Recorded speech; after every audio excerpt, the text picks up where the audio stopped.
It's funny that we're talking about salt because I remember reading something this morning from this great author on this weekly piece that he puts out about processed food. Did you read that? Wait, did you write that? I think not only did I read it, I wrote it. From Indianapolis, Indiana, this is Truth Egg.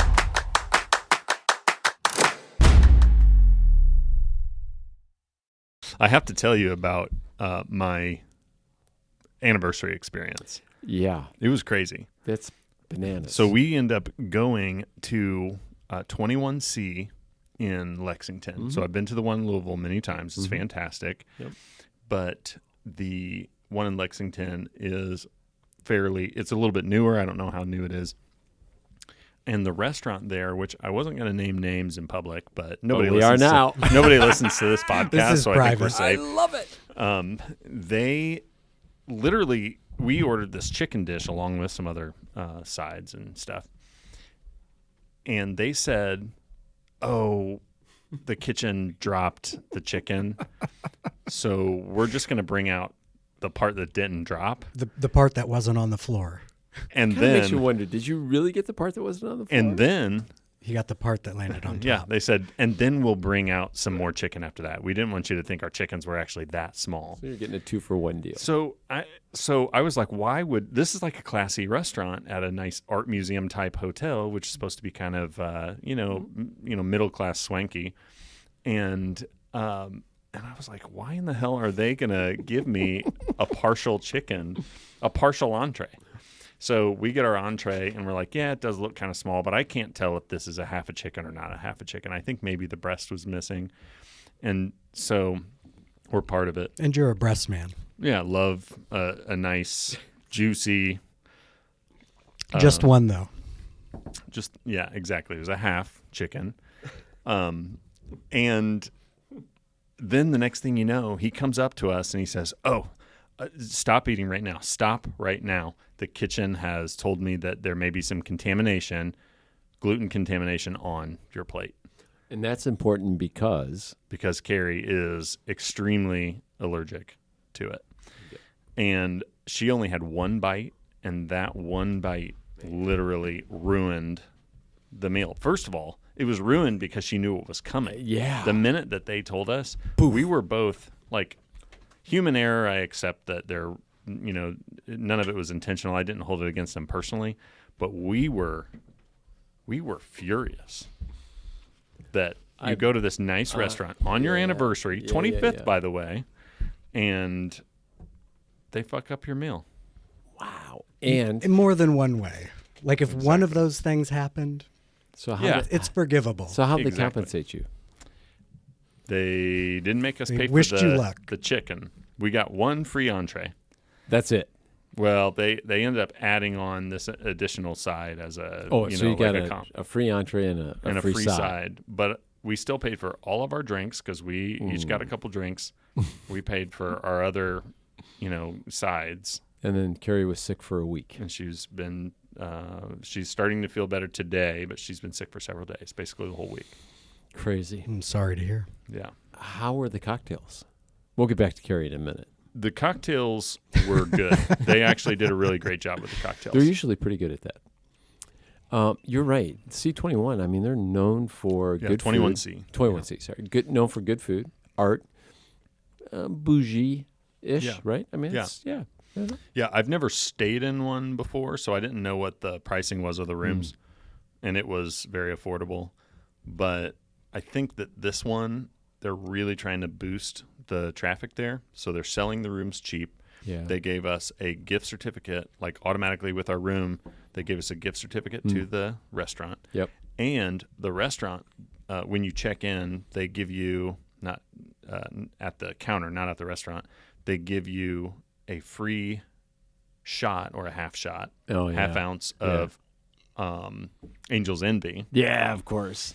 Of course. And so I'm like, they must be suffering. Yeah. Because 21C in Louisville is always busy. There's always stuff happening there. The only- restaurant seems to do well. That's the only one I've been to, and it's always packed. And it's beautiful. Their art display is 10 times How bigger. about the men's public bathroom. Love it. Isn't that the Big craziest fan. thing? Yeah. Sitting there, got the urinal right in front of you, and you've got this window, and you see everybody in front of you, and they can't see Yep. you. It's the craziest thing ever. Yeah, no, that's good stuff. That really Yeah. is. It makes me wonder what's going on in the industry with hotels, because Vegas is crying the blues right now. What's Vegas saying? Well, their tourism is down significantly, and they're feeling the pinch. But I Is have no it the idea why. $30 Burger King? Yeah, right. Who the hell knows? But they really are suffering. I mean, their tourism dollars are way off. It's hard to make it in this economy. Yeah. No, I Listen. heard the economy's fine. It's been fine for 5 years, right? I'm that. It's just you. I'm that guy that proverb about the kid that goes to college and his father's got a hot dog stand. Have you guys heard this before? I've not heard it. Let's hear it. So his father's got a hot dog stand and does very well and sends his kid to college, kid succeeds in school and comes back and says, "Dad, how's everything going?" Dad's like, "Great." And he's like, "Well, it can't be. The economy's tanking and Bloomberg says this and Wall Street says that. It can't be doing that well." And his dad's like, "Oh, man, I didn't know that." And so his father starts to inherit this thought that I can't be doing that well. And sure enough, he stops doing well. Not because the customers weren't there, but because his son said to him, "You can't be doing well. It's impossible." And I get a kick out of that because that's going to bring us into our topic today at some point. But I think you make what you want in this crazy world. And I specifically believe in this country, you can make yourself into whatever you want. And Right. you don't have to listen to all the naysayers. I usually say when people tell us that the economy's down or the market's going to change or the rules have changed, I like to tell people, hey, just tell me what the rules of engagement are. I'll figure out a way to make money. Just tell me. Mm-hmm. And once I figure that out, then we'll start to manipulate or maneuver in whatever direction we have to figure that out and how to be profitable. And I like that. Well, I think that sounds great, but and that actually, I agree with you. I think for you in your line of work and me and Sure. mine is similar, you can adapt much more quickly True. than, say, someone who has, always been in the same very specific Yeah. specialty. Yeah.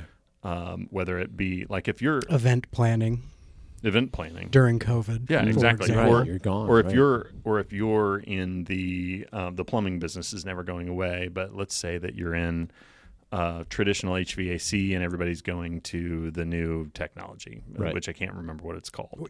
Take tankless water Yeah, heaters tankless from hot- the plumbing. That's kind of what I was. example, yeah. That's kind of what Yeah. I was thinking. Is Yeah. tankless water heaters Sure. versus traditional. If Yeah. there was a retooling and training your staff and all that kind of thing, the economy change is much more impactful Oh, yeah. to that person Sure. or to that company.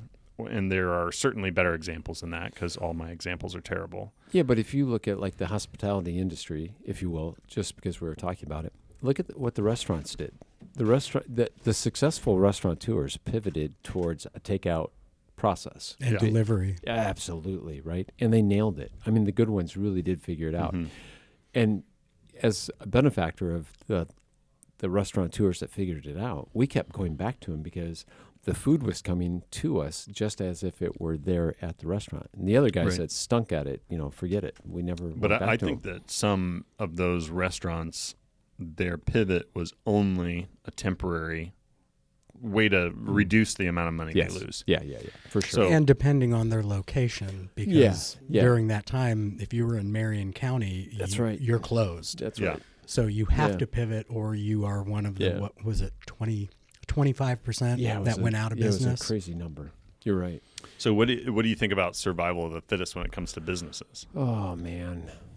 It's great to be fit. Yeah. But if we can set our own experiences aside, where anytime that you're on the suffering end, if you're the redhead in a sunny environment, you're the loser. Yeah. But if you are looking at the macro level and taking yourself out of it, is that survival of the fittest way of looking at the economy and businesses, is that a good thing? Is that something that we should appreciate about the economy, that the economy does naturally weed out weaker companies that are either old technology or Yes. not stable in some Yes. other way. Yeah, no, I think it's a needed process. I hate seeing it happen, and I hate being on the receiving end of some of that because we have been on the receiving end of that. But I do think it's necessary to weed out. Well, it's all about growth, right? So Right. it's moving forward, and I think we can all agree you can't move forward with the same types of businesses that exist today. Some of them are good. Well, here's a great example. We were talking about it before we lit up. Where'd that microphone come from that you're talking into today? For sure, China. Yeah, the brand new microphone that you're hearing on this lovely episode of the podcast came from Amazon. How and long they got did- it from somewhere. And how long did it take you to get it? It took me 3 hours. There you go. If you were to, Aaron, you can speak to this better than any of us because you're more familiar with this. 10 years ago, could you order that microphone online and have it delivered in 24 hours? Or did you have to go to a specialty store? Did you? I did, yeah. So how far back in time did you have to go before you could do that? In other words, you would have to go to a specialty store to order the mic, and maybe they had it in prior stock. to that? Yeah. So But you didn't have one-click ordering. It took like 2 or 3 Right. clicks, No, which I is mean, a pain in the ass, by the way. I've Sure. tried While it. Amazon wasn't the first, Yeah. it was a game changer. Yeah. Because now, unfortunately, now we expect to get everything tomorrow. Yes. I think the point I'm trying to make is that prior to that technology, meaning online ordering, we would have to go to a specialty store, figure out what we want, maybe talk to a salesperson. And maybe you get only have the educated. options of what they have. Exactly. Best Buy exactly. is your right. best right. choice. And so Oh, now- and that microphone would have been $800. there you go. And look, so I share that, or I'm explaining that example because those stores have suffered because of the Amazons of the world. But Right. can you imagine our life today without Amazon? I mean, it would be. I mean, I know everyone tries It'd be to. fine. I Yeah, think I it can- would. It'd be different. It would be I way can different. imagine it Yeah, because we I'll grew just up in the 90s. Yeah, Yeah, I of was course, alive of course. before Amazon was. Of course. But it would be. It's so easy to sit at your computer or your iPad and just go, oh yeah, I want that. Click, and you got it. So I think one of the things you're pointing out, whether intentionally or not, It's intentional. Go ahead. is that Amazon is an example of someone Correct. adjusting to the rules of engagement, Absolutely. and the other companies could not. That's correct. They either did not or could not. So Well- Best Buy had tried to create online Right. e-commerce focused Right. sales for CDs. They were the Right. biggest seller of Right. CDs for the longest time. They tried to move that to online purchasing, and then I think they even tried to migrate to selling digital Yes. copies. Yeah. And they Well, were they not had those- able to change quickly Yeah, enough. that never really took off. It didn't. Even though it was free with Prime. Yeah. Yeah. People just Yeah. generally don't use Amazon unless they use Alexa as their... Right. Well, I'm talking Asshole. about Best Buy. He's talking Oh, about Best Buy. Oh, Best I didn't Buy even trying- know that. Free Prime. well, Prime. before Prime ever existed, It was Redbox and Best Buy and these companies are companies that were trying to adapt to a new expectation, and they didn't adapt quick enough, and it was probably or impossible. ignored it.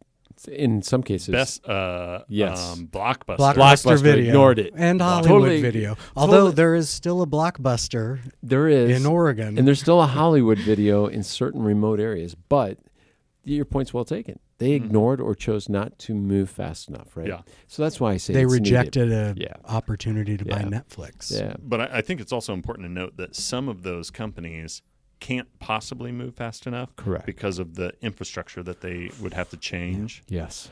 And To your point, it's And that's the why they horse need to and be- buggy during the Ford era. yeah, you need to think 10 years ahead or more. Yeah. And that's why one of the things I think that every company should have is someone helping them to think differently or identify trends before they're mainstream Yeah. so that they can experiment and be ready to move when it's clear that they need to change. So I can speak to that personally, firsthand. When the pandemic hit, our business definitely took a hit like everybody's. But within a very short period of time, we started asking some questions to existing clients. Yeah. And what our business is today is predicated on those questions that were asked and answered. And it has everything to do with an online store platform. In the very same breath that saved us or helped us, it's the very same issue today that hinders us from moving in yet a different direction, because now we're beholding to all of those nuances that were created for that platform. And let's just say we want to move in a different direction. We can't as nimbly move prior to that because it didn't exist. Now it's like I don't want to say it's an anchor, but it certainly holds us in place and doesn't allow us to move as quickly as we once did. And I like moving quickly, as you know. So that's complicated. It forces us to start to think strategically. Well, okay, if something were to happen again, how fast can we move? Can we move in 90 days? I don't know if we could. I mean, maybe we could. The bigger the ship, the slower the turn. Yes. Yeah, I hear some people talking about the way that AI is changing their business. Yeah. Or changing businesses. And some people are, this is something I've heard multiple times, people are looking ahead because they want to be on the front end of the trends, and they're trying to say, here's what AI is doing to business. And they're saying stuff like, in the future, people will think of their employees they'll essentially identify their employees in two categories, people and AI agents. And when I heard that for the first time, and again, all the other times, I thought that is the dumbest shit I've ever heard in my entire life. I'm not thinking so lately. Because, well, here's why I think it's stupid. Because I agree, but go on. I think, thank you, Aaron, that's so nice. I threw a butt in there. So. But go on. What I think is so dumb about that is that nobody has ever thought of any tool as another kind of employee, but they have thought of them as alternatives to employees. When machines started to be created to do the work of humans, they thought of them as machines so that they can reduce their labor costs. And the way that people are trying to be futurists is to create these ideas that don't map to human reality at all. And I think it is true that AI is going to be a disruptive part of the change of business. Already is. It already is. It's going to continue. People And are going it's to figure barely out. started. Do you think, Daniel, that people refer to agents as people, if you will, or sections of their business because it communicates in the human language?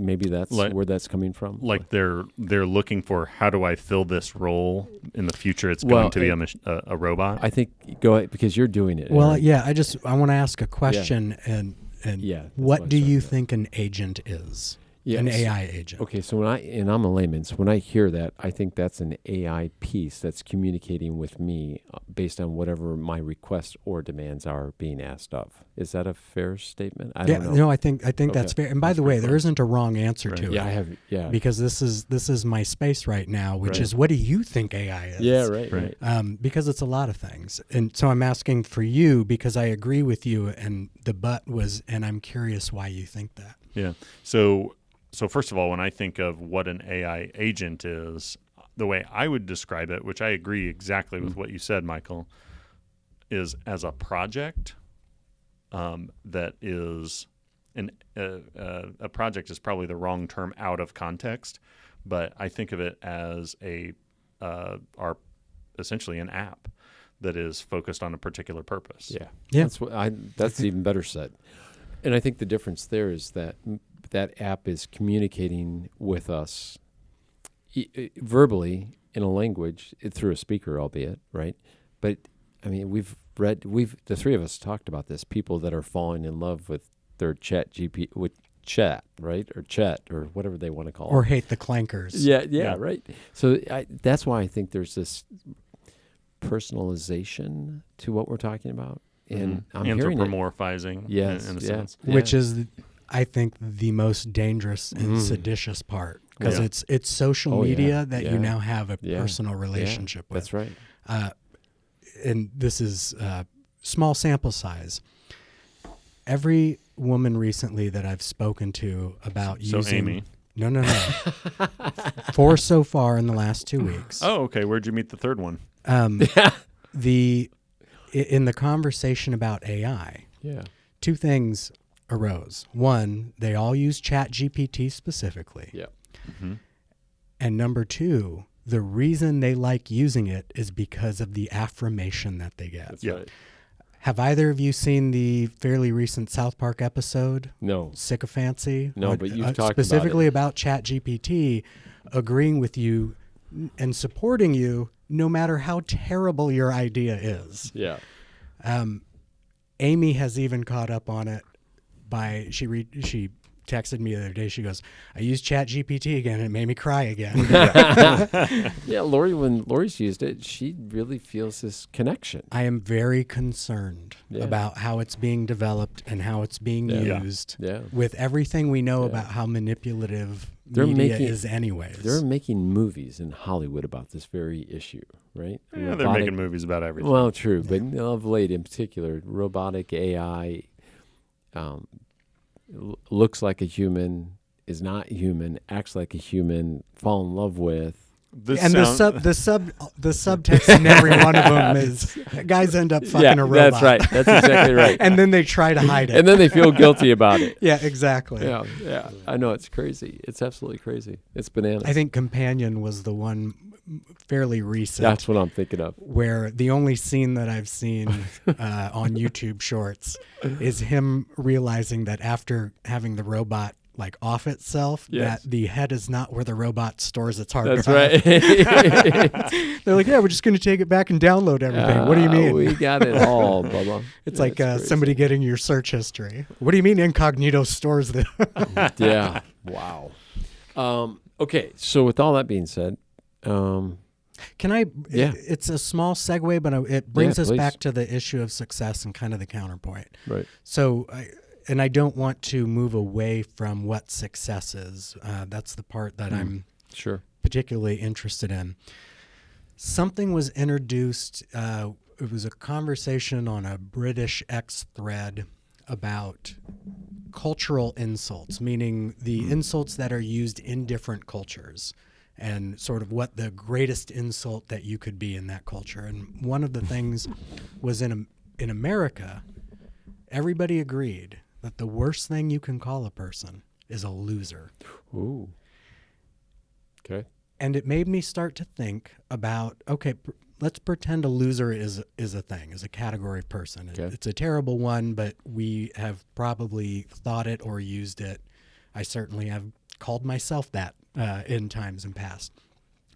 But what are the categories of participation? Are there just winners or losers? Do we have contenders in the middle?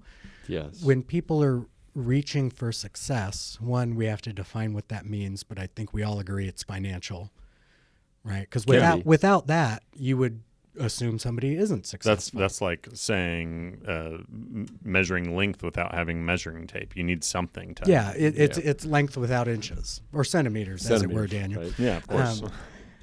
So are those the only options? No. Success and- No. winners and losers. No, those are not the only options. What's So- the other options, Well, Michael? contender was the one that's the best I've come up with. Yeah, but you're in the middle. You're trying to get there. you're attempting. Right, you're trying to get there. So what if you're not even attempting? What if you buy into the negativity and the hype and you've already given up despite the fact And you're just sitting on the sideline. and you're thinking socialism sounds good. You know, like, oh, we won't starve or be put in that camps. text. That's the text I sent the two of you. That's exactly what that gentleman was talking about. That if you buy into the hype, his words, if you buy into the social media hype and it's all doom and gloom, yes, you're going to sit on the sideline and you're not going to move. You're going to be paralyzed in fear or maybe what's worse than fear? I don't know. You're going to be paralyzed with your emotions. And his whole point was, hey, man, wake up. Like, wake up. This is America. Well, and it's also romanticizing how easy it was in the past. Correct. Somebody brought up a good point. I'm like sure that's buying a true. house when you were a boomer. Yeah. You needed 2 years' salary down Right. and a 12% mortgage. Right. Now, the difference is you didn't have anything else to spend your money on. Yeah, right. And I think we've covered that housing issue in a previous episode. So, listeners, if you want to go back and listen to one of our evergreen episodes, Nobody of deserves housing, a house. I Nobody believe was deserves the a house. That's conclusion. right. That's right. So, no, that's a good point. And nobody deserves to win. Well, I would argue that. Yeah, I don't know if I... Because I use the term deserve, the classical of earning from service. Yeah. Yeah, yeah. To deserve used to, at least in Do the from Roman service. army. Yeah. Yeah, exactly. So is there But it's not a right. I agree with that. Understood. There are no rights. should we be bothered by the requirement that there be losers? No, I don't think we should. So what if you're the loser? I'm the loser. I pick up and I try again. I mean, seriously, think about... Well, now you're a contender. Yes. That's you why... said because you're trying. So I'm there's always three. trying, Just to clarify, there's three roles. I'm, There's I'm winners. attempting to we're introduce debating. contenders. Yeah, we're And there debating. may be more, That's but what I'm asking. Yeah, we're debating. But So if winners, you- losers, and something in between the middle. if right? you use the I man like in the contenders. arena or the person in the arena, like the contenders. they in the arena, Yeah. with business, you're guaranteed to fail given enough time and enough circumstance. right. Statistically. Yes. And it's so rare that businesses grow exponentially and indefinitely that we make movies about them. That's right. We do presentations Yeah. about them. Yeah. We do business case But studies I think about them. we don't like to tell stories about people who lose quietly. Right. Right. So are you a loser for attempting, right? You say you run a business 10 I say years. no. I say no. I don't think you're a loser for attempting. I think you're a contender for attempting, right? I'd like to think that. No, I definitely believe that. I think if you look... And is a loser somebody who's lost, or are we using No, I'm saying... using there- that too broadly? I think... Well, right now everything we're saying is too broad because Yeah, and inaccurate. I don't and- think the Daniel's looking audience for knows scope. whether we're talking about marriage or Right. or something else. Right. But we're talking about success in America, right? Business. yeah. Well, okay. Well, Well, you it asked doesn't- success and Yeah, it doesn't have to be business. I guess but the way but that's the way my that I point, would the financial, the business. I would try to find some kind of lane to keep this in, which is we want to go wide enough that we're talking about most people, but narrow enough that we're not talking about every subject. Right. So, But you we're could... talking primarily about business. Yes. But I would like to include in the context of this conversation people that are just in like jobs that are climbing, and they may not necessarily own the business that pays their W-2. Right. Yeah, and But- Michael, I get that you like to default to the 1% that you're part of. Oh, stop it. But Yeah, so I disagree. I think stop it, business is stop a it. path to success, and for some people, it might be the only path is Yeah. doing your But own thing. Well, think Maybe. about this. You've got an A-list movie star. They are an employee, and they're a Right. union member. Right. And so they're, unless they choose to build something additional onto their financial ecosystem, they're an employee. They work for somebody. They get a paycheck. They change jobs all the time, Yeah, unless which is they annoying, become by a the way. studio, they're even as a producer, as a director, they're still Yeah. working for somebody. Exactly. So there could be a path where somebody says the best thing for me is to work for somebody else because it gets me to where I want to go, and it uses my time the way I want to sell my time. I to would other argue people. that actors and actresses are entrepreneurs. They are sometimes, yeah, I right. would agree They for are, sure. especially the A-listers. Well, if you we're will. arguing, I'd say they're professional liars, but Well, that's true too. But I would say usually that pretty ones. There Not are always. plenty of examples of entrepreneurs, but there are a lot of them that got lucky and Yeah. they're good looking. yeah, and not even good looking. Well, depends on the kinds of roles. No that shade, they're- but Vincent D'Onofrio, very Yeah, successful. Yeah. yeah. Kevin Spacey, bad example. He's not doing well. Too these soon. days. Yeah, But too he soon. did well for a while. He did do well. And for he's a while. doing well again. Like Daniel- Mel Gibson, we forget. You said something earlier, Daniel, that the context of success. I think that you can apply the context of success in whatever you're having success in. So it doesn't have to be business. Maybe you're having success in your relationships. And those pieces that that are bringing you success can carry over to other aspects of your life. I don't think it's just this or that. Well, so I would hope that the reason that why you're trying to pursue what they call the American dream is for your personal life, right? Yeah. So, or the betterment. The of financial others. success only serves a purpose for what it is you want out of your life. I mean, the independence, it just means that I can tell anybody who doesn't want what I want to fuck off. Right. And I've only done it once. There's fuck you money and then there's fuck me money. But coming back to Mel Gibson. Which one's bigger? Right. I used to think that was the ultimate of owning your own business, being able to tell customers to go pound salt. Like, I don't need this shit. And then you don't. I think I've only done it once in all of these years. But I did it nicely. Yeah. You realized that You it's have not lots that of easy. bosses. No, yes. Yeah, you're it is not easy at all. And You have many wives. Yeah, and you don't want to be known for that. You don't want that out there in the world that you're that guy that treated this person that way. But also, if you tell a customer to go away, you have to get another customer. That's right.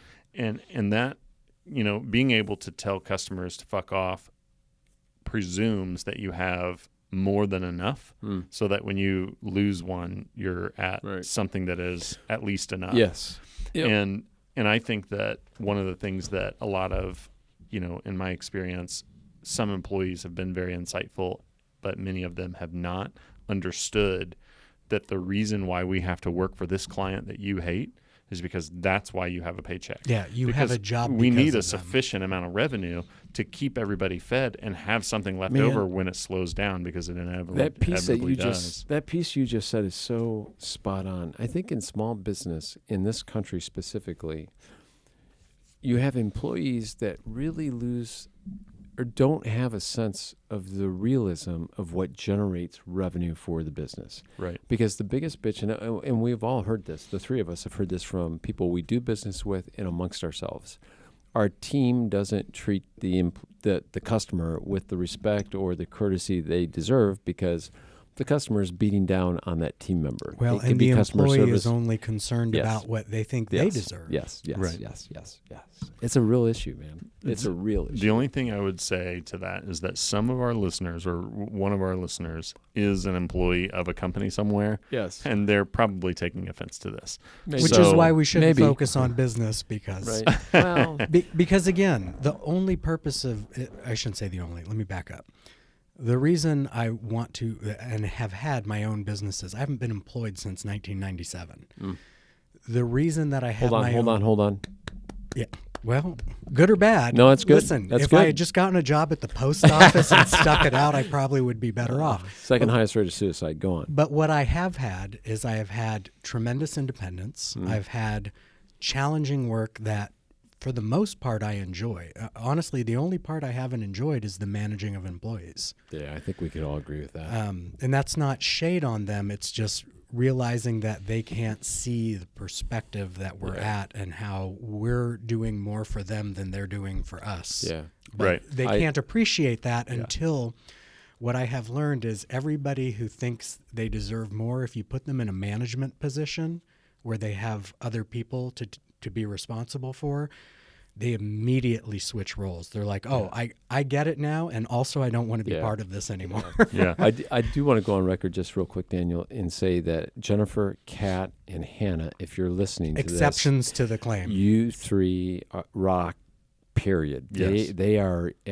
They treat the business as if it were their own, and that, man, which is why you take care of them. Yeah, and they've been with us before forever. Yourself. Yeah, absolutely. They've been with us forever. And you're very, very lucky. We are. And it's lying. No, I'm not lying, and it is part of. Why are you smiling, Michael? Because it's so true. But why are you crossing your fingers? I didn't know I was. It's a big part of our success. Those three individuals specifically. You can't do it with that. That's my biggest challenge is wanting to do something independently now. Yeah.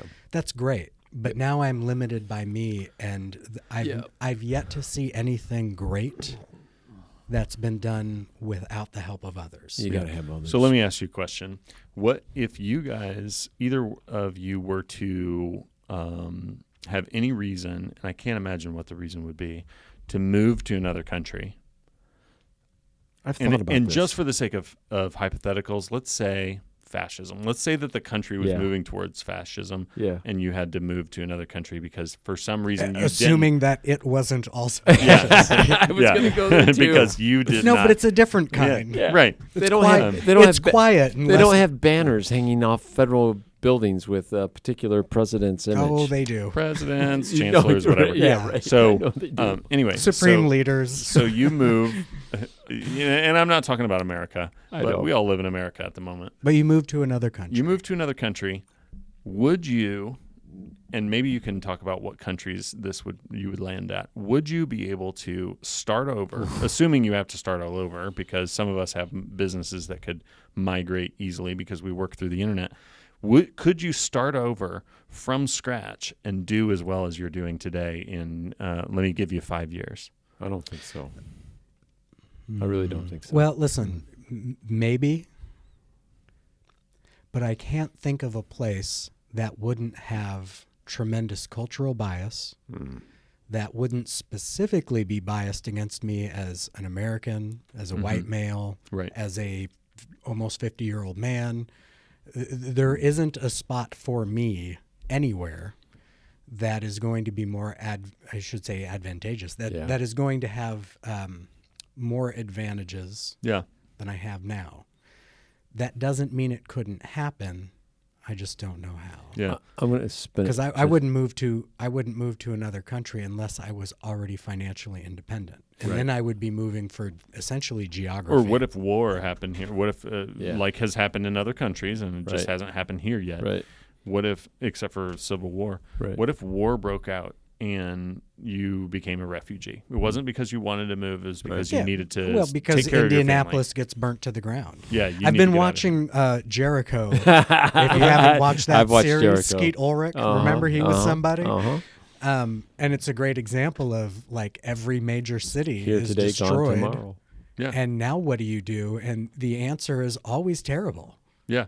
So, and that's the thought experiment is now. Where would you go? You have no choice but to leave, and you can't take your wealth with you because unless you have it in some virtual international format, Right. you can't take a American house. currency has become worthless. Yeah, you can't take your house. You can't And take your digital. cash. So you have to start from scratch. Gotta I hustle. think. And Are you building my metaphor for me? yes. Okay, please. And the people who have experienced that, and I'm specifically thinking European Jews in the 40s, Nazi Germany. yeah, who literally had to bring whatever wealth they could carry, however they had to carry it. that's why they like gold. Okay. Are you editing that out? No. Well, I don't know anybody that doesn't like gold. So I got yes. gold. I like gold. Anyways, my point is, like, there are people who have had to do that, and that used to be what people did to come Yeah. here, which is an interesting point I'm for gonna a come later back- I'm gonna come conversation. back to that. Yeah. So, all right. So my point is, the people who have experienced that firsthand, there are very few of them left. So I don't know who I would talk to about how to pull it off. So you got to figure it out from scratch. Right. And here's what I think would happen. I think that Bullets and gasoline. I think that we've got 3 people here with an incredible amount of ingenuity, and this is And only guns. only if we still have some of the other people here in the building, because obviously you don't have I'm sure they're also great. Go on. No.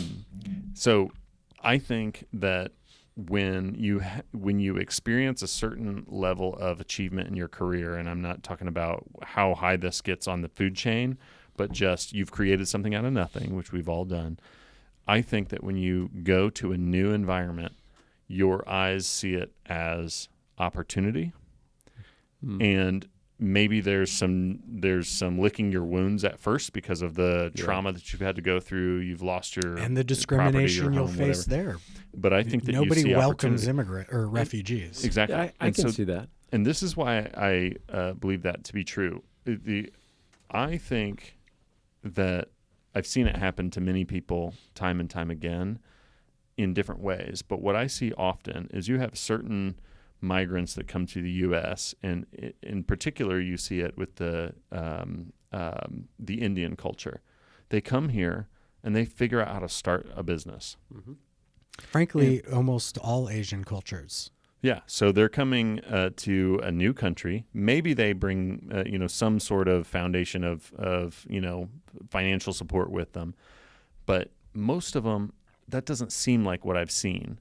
They come here and they figure out how to make things work. They share space. They live in the same house. Multiple generations, sometimes multiple families.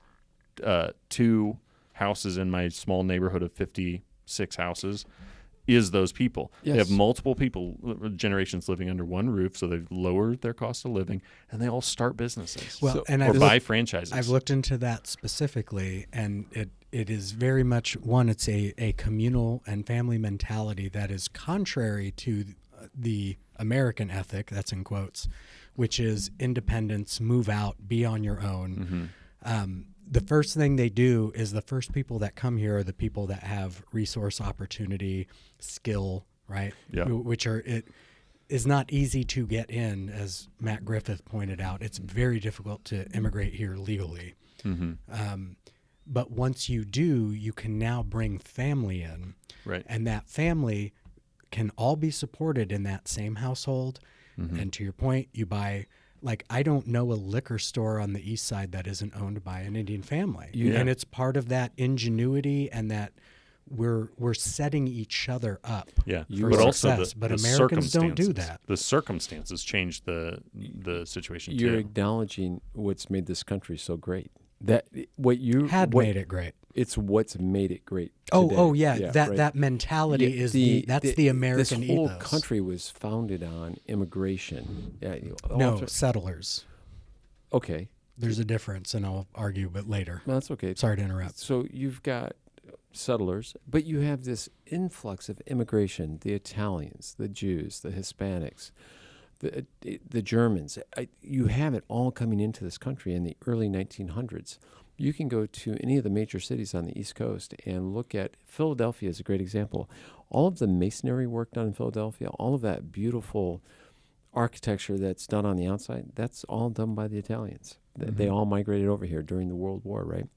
My point is that this is the only place in the world where you can come into, still to this day, maybe more difficult than it was in the early 1900s, and create an opportunity not only for yourself, but for your family, and for your family that's not even here with you yet.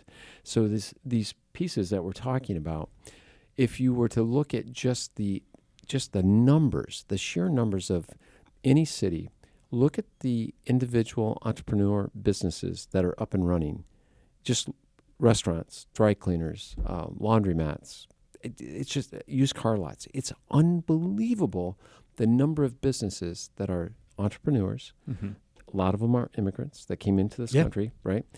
That's the backbone. That's why I say that's where the success lies. That coming for opportunity. Absolutely. That is when I was bringing up that question of, what is an American? And Daniel, you used that word as well.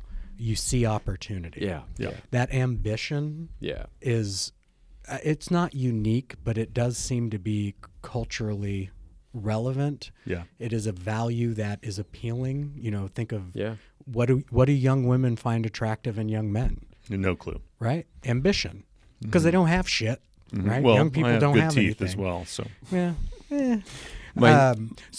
so that your point about coming here for opportunity, it's huge. and I think there's a lot of negative rhetoric. Yeah, I'm using that right word. That is saying, oh, well, immigrants are coming here for access to resources, which is sort of like a different version of the welfare play. Yeah, that may be partially true. Maybe. So maybe, but I mean, who isn't? Right. But I think it downplays, to your point, when you look at actually what's happening, what you're seeing is people coming here for opportunity, for access to that opportunity and making use of it. Yeah. Because, Daniel, when you're talking about, and then, they're bringing their family, guess what? Grandma's not running a liquor, great-grandma's not running a liquor store. That's right. So you could point to that example of, well, this person isn't seeking opportunity to contribute, that whatever. But the family is, and more importantly, the value in that family system, which is something I think we've forgotten, and part of me thinks we have been talked out of it. Oh, yeah. I think so much has been done to ruin Yeah, well, David Mamet said it. He's like, listen, we've ruined the American family. And I think it was Bill Maher.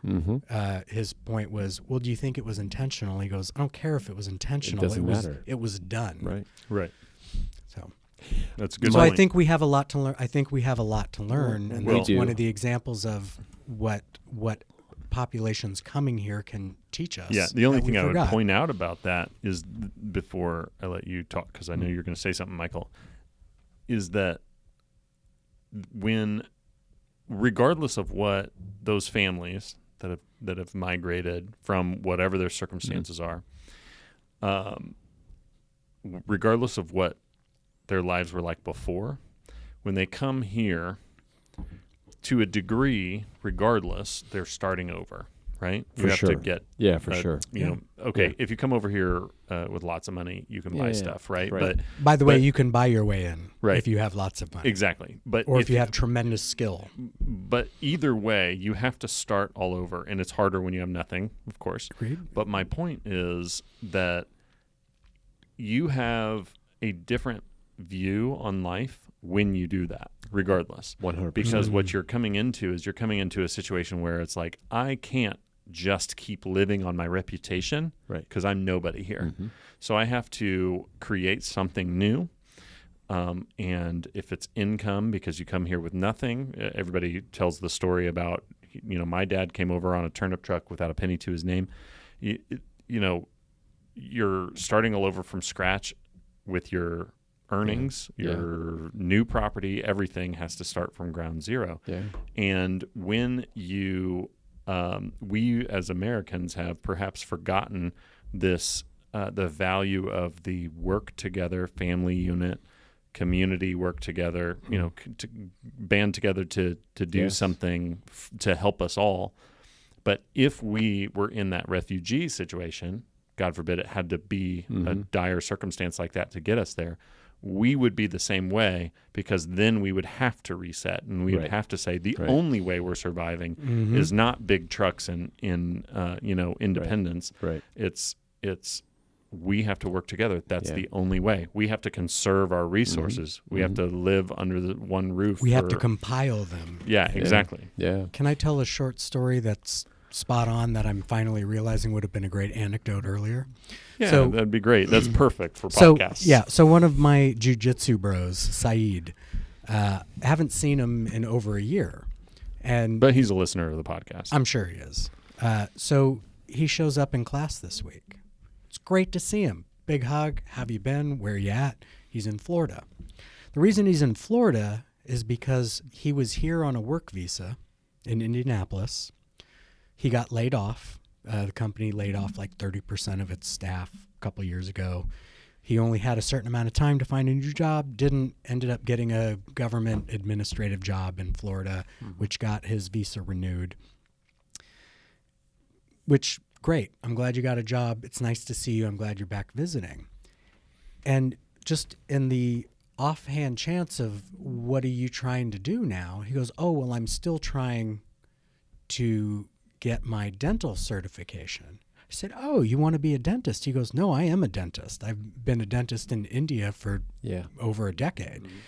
He goes, but in order to have my, I'm not sure if license is the right word because I don't know that space, but in order to have my credentials here, I have to take a 2-year program.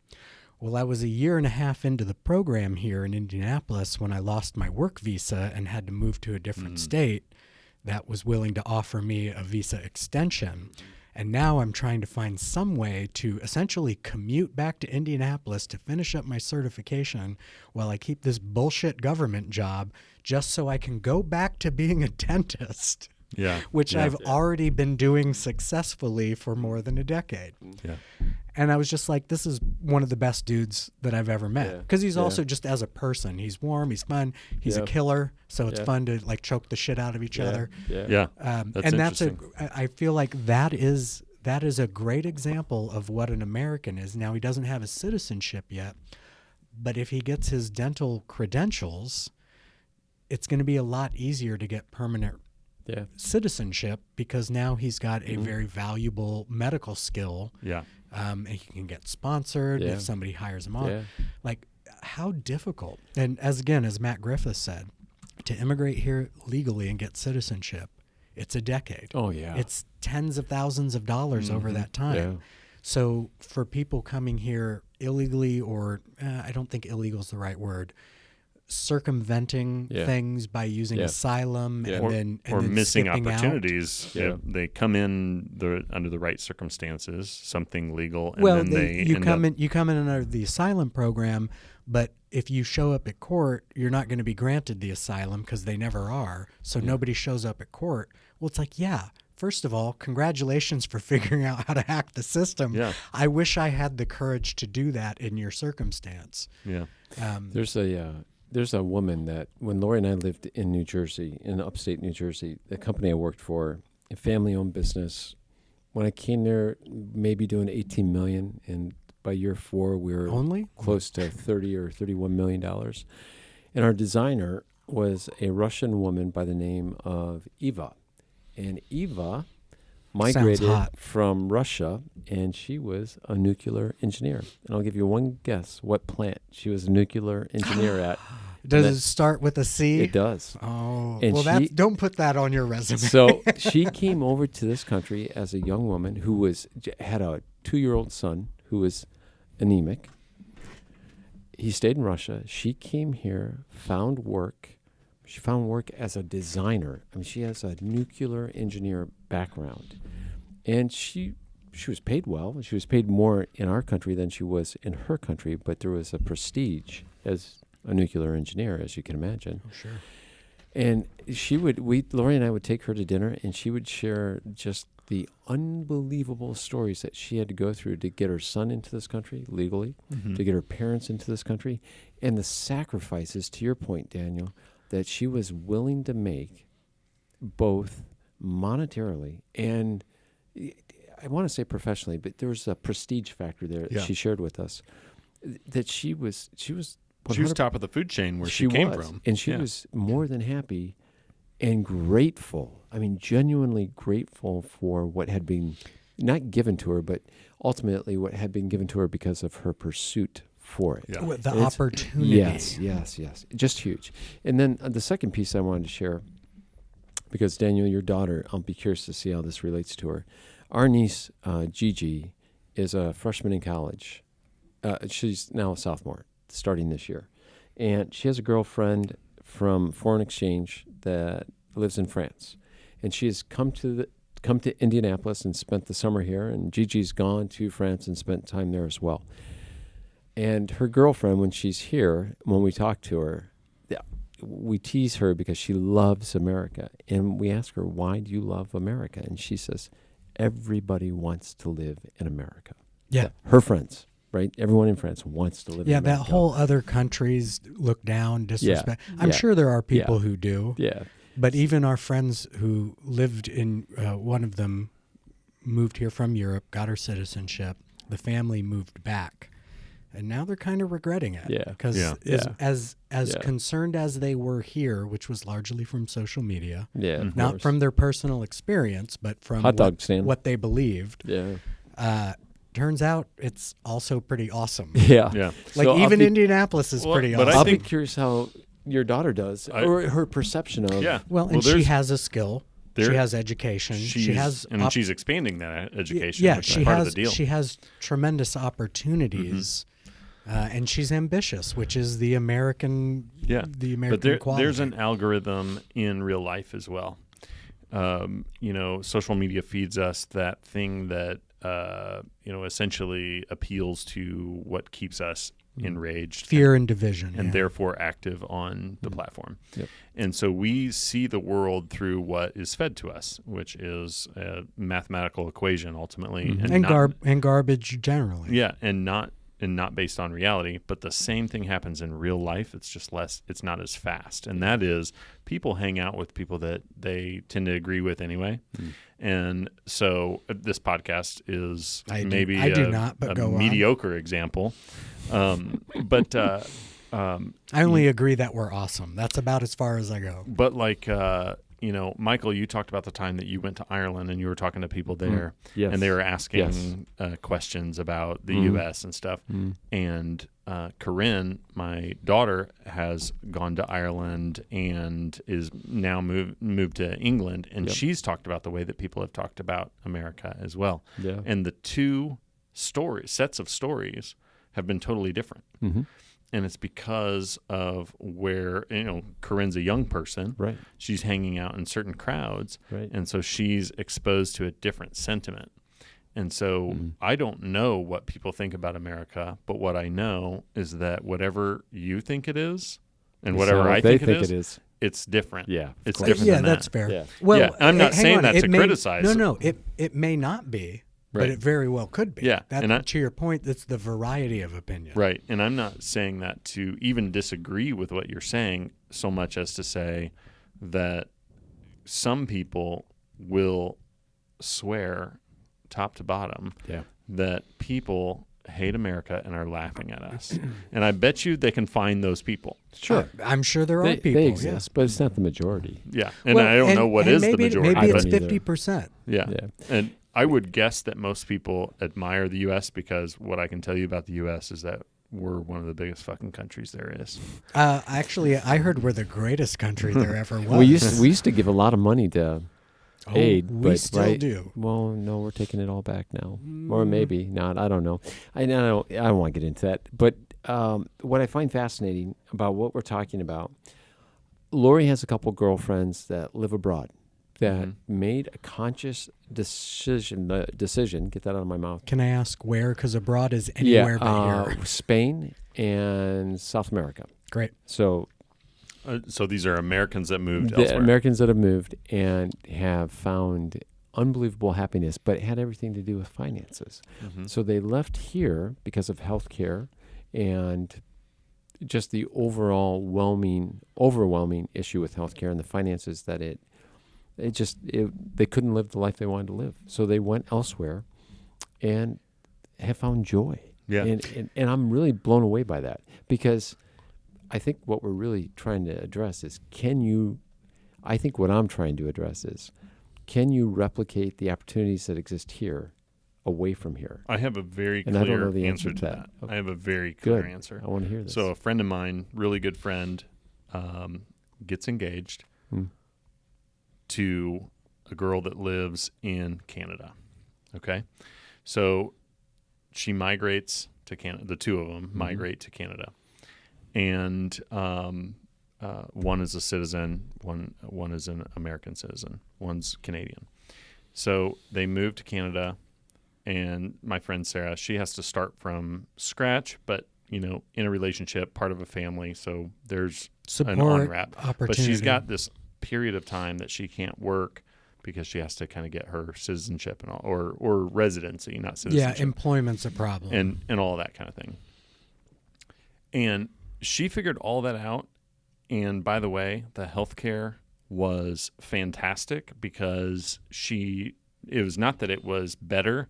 It's that she knew that she could get healthcare no matter what. Yeah, even if she had to wait, as long as it wasn't some weird combination of urgent and complicated. And the basic care was cheap to the individual, so you do have to pay something, but it's incredibly affordable. Yep. But you cannot thrive in another country, because I can tell you that I found out beer was so expensive in Canada. And bullets. Oh my God! How am I supposed to feed my gun? That made it. That made it totally pointless. She moved back. She ended up getting a divorce because the beer was too much. Listen, but weed is legal. Oh, that's funny. That's funny. That's an interesting point, because healthcare is a big contention. It's the third most common reason for bankruptcies, maybe? It's in top 5 for sure. Yeah, top 5. That I do know. I don't know where it ranks, but I know it's there. One of the issues around that, and again, because I don't know anything about it, so I'm strongly opinionated. Yeah. I believe it's about 95% of our healthcare is administration, and the vast majority of that is managing insurance. Yeah. And I have found with both of our children, it would have cost us, with insurance, it would have cost us much less than what we paid having insurance to just pay cash to have babies. Yeah. And unfortunately, because it was made mandatory, our health care is required to be a ridiculously inflated industry. You can't trust those numbers, though, because what you would pay... We can't trust any numbers. I'll Understood. agree. What you would pay without insurance is based on a system with insurance. That's So- a fair statement because it's inflated on the insurance side. Correct. Well, that's what I'm saying. And therefore deflated on the other side. Correct. Well, charitably. Yes, that is true. And it is a good point. It is a combination of, 90% of our costs are because of insurance. Yeah. So we're going to give you, because you're going to be part of a small minority, Right. we can give you concessions and we can so give mathematically you it'd be payment somewhere in the middle, maybe Right. on the lower plans. end. No. It would, well, you're right. I don't know. It would be middle. I don't think maybe it would be lower. middle because it was Well- 70% less. But if you Before. eliminate, if you That I'm gonna back up. pre-inflation.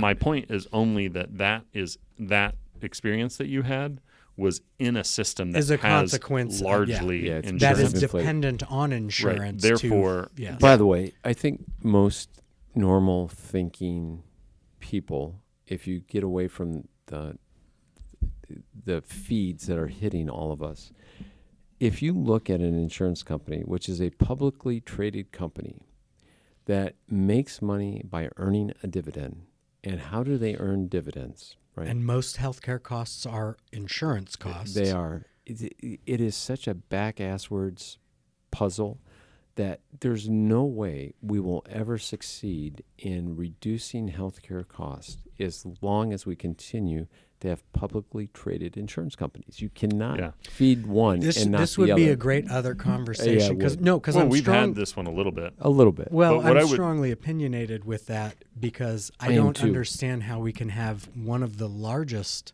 Right. profitable industries Right. that somehow makes it more affordable to Yeah. have the service Yeah. that it gives us it's access such BS. to. It's impossible. BS. It is. It's impossible. It's a So- mathematical equation that doesn't But I work. guess in line with our topic, that means that in America you can do anything. That's exactly right, and that's probably a good place to And end it listen, tonight. if you're in the bottom half, you're doing very well. You're living large, baby. Well, That's a good conversation. Let's not. Congratulations on not being losers. That's right. Well, I don't. Speak for yourself, please. I'm a winner. You guys can be contenders, but I'm a winner. Everybody have a great week. Ciao.